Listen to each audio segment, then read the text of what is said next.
I've watched Twin Hills over a period of 40 years gradually be developed into a signature property on the east coast of Australia.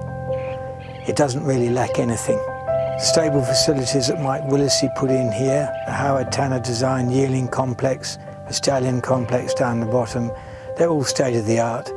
They've been there nearly 30 years and they're like new, absolutely outstanding. We believe that it's probably one of the best appointed studs in Australia. Twin Hills has a usable 2,500 acres, all of which is fenced and has facilities for both horses and cattle.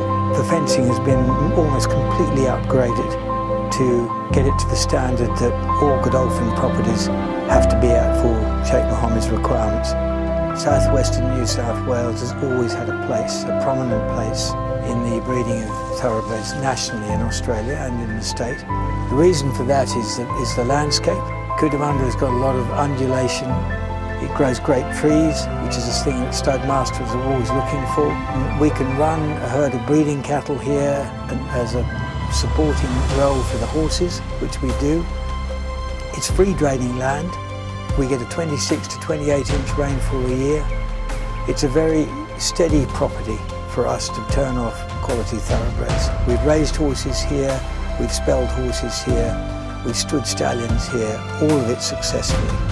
It's a very tranquil, quiet place run by very good people. And we'd be very sad to see it go.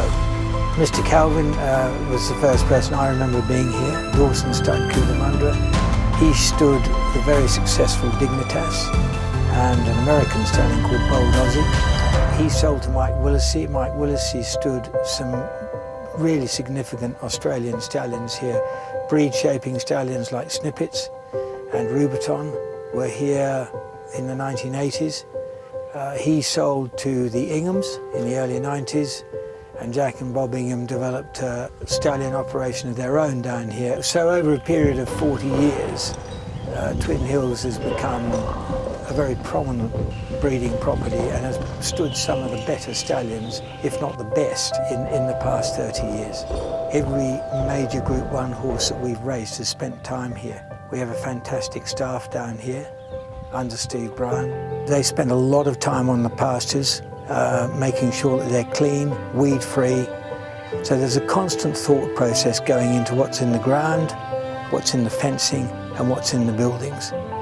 We have 9 houses on the property, some signature houses like the Hillcrest Homestead on the main part of the farm, but we've got ample accommodation for staff on farm. Cootamundra has a long history. There have been horse farms down here for 150 years. Certain properties and certain regions are better for thoroughbred bloodstock than other places.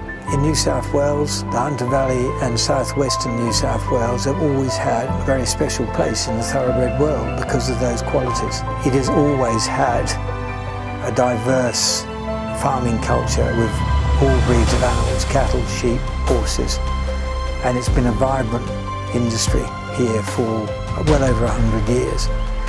We've found that the access to Sydney and Melbourne has been fantastic.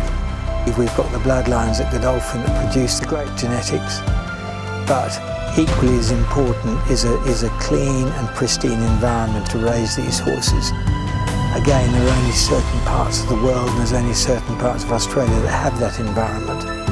We believe very strongly where we are based in Australia, we have that environment, and Cootamundra is very much part of that.